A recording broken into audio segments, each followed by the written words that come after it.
এলি বাবালি, হ্যাপি সরস্বতী পুজো। সবাইকে সরস্বতী পুজোর অনেক অনেক শুভেচ্ছা ও ভালোবাসা।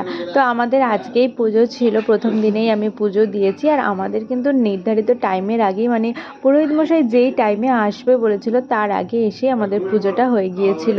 তো পেখমের এই শাড়িটা দেখো নতুন, ওর নতুন শাড়ি পরে আমি ওকে সাজিয়ে গুজিয়ে দিয়েছিলাম আর ও অঞ্জলি দিচ্ছিল। আগের বছর আমার পাশে বসে অঞ্জলি দিয়েছিল, কিন্তু এবার নিজেই মন্ত্র শুনে সঠিকভাবে উচ্চারণ করে ভক্তি ভরে মায়ের পায়ে অঞ্জলি দিয়েছে। তারপর যেহেতু টাইমের আগে পুজোটা হয়ে গিয়েছিলো, আমার হাতেও অনেকটা টাইম ছিল, বেশ ভালোই হয়েছিল। আমরা একটু বাইরে ঘুরতে বেরিয়েছিলাম। বাইরে যে পার্কটা আছে আমাদের বাড়ির একদম কাছেই, ওই পার্কটাতেই আমরা গিয়েছিলাম। আর আমিও এই শাড়িটা পরে নিয়েছিলাম। তারপর ওখানে আশাদি এসেছিলো, তারপর আমার আরেক বান্ধবী এসেছিলো, পেখমের আরেক বান্ধবী এসেছিলো।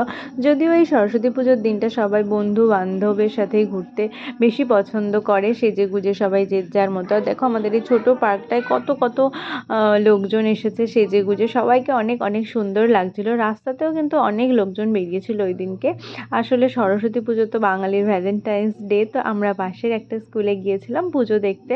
তো ওখানে দেখলাম প্রসাদও দিচ্ছে, তো আমাদের প্রসাদের লাইনে দাঁড় করিয়ে দিয়েছিল, কিন্তু আমি আর ভিতরে যাইনি কারণ এত ভিড় হয়ে গিয়েছিল। আর তারপর আশাদি বললো যে তোকে এখানে লাইন দিয়ে প্রসাদ নিতে হবে না, তুই চল আমাদের বাড়িতেও প্রসাদ হয়েছে, ওখানে গিয়ে একটু খেয়ে নিবি। তো সরস্বতী পুজোর দিন একটু মনটা খিচুড়ি খিচুড়ি করে, তো আমরা তারপর ওখান থেকে অটো নিয়ে নিয়েছিলাম আর ওখান থেকে আমরা আশাদির বাড়িতে গিয়েছিলাম। তো ওখানে আশাদির বাড়িতে প্রসাদ টসাদ খেয়ে আমার বান্ধবী চলে গেল নিজের বাড়িতে, কারণ বিকাল প্রায় 4:30 বেজে গিয়েছিল।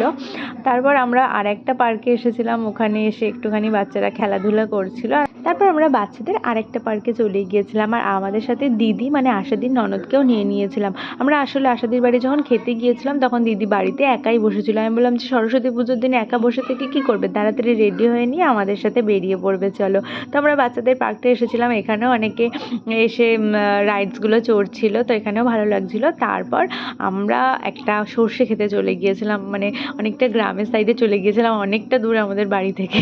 ওখানে চলে গিয়েছিলাম, ওখানে গিয়ে দেখো সর্ষে ক্ষেতের মধ্যে দাঁড়িয়ে এরকম অনেক অনেক ছবি তুলেছি। ছবিগুলো পরে যদিও ফেসবুকে পোস্ট করব, নাহলে ব্লগটা অনেক বড় হয়ে যাবে। তারপর সামনে একটা সুন্দর রাস্তাও ছিল। আর বাড়ি আসার সময় দেখলাম একটা ক্যাফে হয়েছে, এই ক্যাফেটা নতুন হয়েছে, আমি যদিও কোনো দিন যাইনি, তো ভাবলাম যে ক্যাফেটায় যাই, একটু গিয়ে খাওয়া দাওয়া করে আসি।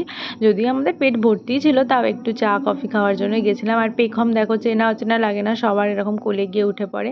তারপর পেখম আর আদির জন্য আমরা একটা ভেজ ম্যাগি নিয়েছিলাম, আর এখানে আমরা নিয়েছিলাম কফি। তো সরস্বতী পুজোর দিনের বেলাটা মানে সকালের দিকটা আমরা এভাবেই এনজয় করেছিলাম। আমাদের কিন্তু বিকেলেরও আর একটা ব্লগ আসবে, দেখা হচ্ছে নেক্সট ব্লগে, টাটা।